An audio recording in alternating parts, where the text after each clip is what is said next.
Bonjour à tout le monde. J'ai pas montré souvent le devant de ma maison. Je suis pas particulièrement quelqu'un qui est talentueux pour ce qui est de l'esthétisme.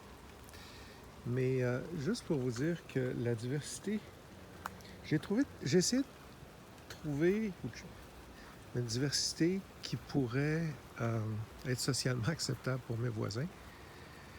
Donc, j'ai des petits pêchers en avant, des fleurs comestibles, des amérocales, des jujubes, Ziziphus jujuba.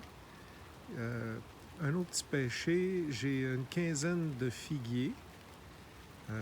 Des figues, c'est merveilleux. Et pour pas être en c'est un petit peu de monoculture, mais ça, c'est du thym. À travers lequel il pousse de l'origan grec. Donc, ça attire énormément les insectes pollinisateurs. J'aimerais porter votre attention sur le fait que... Je ne veux pas me comparer et vous dire que je suis meilleur que les autres, là, mais ça fait 2 mois qu'il ne pleut pas, là, puis si vous regardez, pas mal jaune, là, les autres. Tu sais, Puis là, il pleut, là, c'est la première journée, je pense, qu'il pleut depuis 2 mois. Puis mon terrain a l'air de ça. Là, il est en floraison. Ça va être en fleurs pendant un certain temps. Ça, c'est surtout le thym. Puis il y a plein d'insectes pollinisateurs là-dedans. C'est juste que pour des jeunes enfants, c'est pas évident s'ils veulent courir là-dedans parce qu'ils vont se faire piquer, tu sais, s'ils marchent sur des petites abeilles, là, mais sinon, on n'a plus d'enfants, nous, de jeunes enfants, ma conjointe et moi, fait qu'on est correct. Puis, ici, j'ai un beau pometier d'Olgo, socialement acceptable. Il fait une super belle floraison, puis il nous fait des super bonnes pommettes dans le sirop. Fait que j'ai quand même essayé d'avoir une certaine diversité pour... là, ça, c'est dans l'origan. Ça, faut pas le faire... là, il fleurit. Ici, je les coupe, ces fleurs-là. Là. Le thym, c'est pas grave s'il fleurit, ça se répand pas énormément, mais ça, oui. L'origan, oui. Si je continue ici, ce que vous voyez là, les petits boules, là, ça, c'est des points. Ça, c'est un cognacier japonais, une floraison absolument magnifique. Ça, c'est un prunier tomentosa. Prunus tomentosa, c'est un cerisier, en fait. Ouais, ça a pas mal fini hier, mais ça fait des tout petites cerises. C'est pas un gros intérêt, mais la floraison est magnifique, c'est rose au printemps. Puis c'est socialement acceptable pour les voisins. Ça, c'est mon figuier.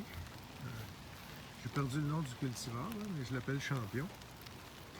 Puis ça, c'est d'autres figuiers que j'ai, d'autres Prunus tomentosa. Ah, il y en a une cerise là. Tiens, je vais vous la montrer. Tiens, ça, c'est Prunus tomentosa. Il y a des toutes petites cerises comme ça. C'est moins acide qu'une cerise, qu'une griotte. Fait que c'est...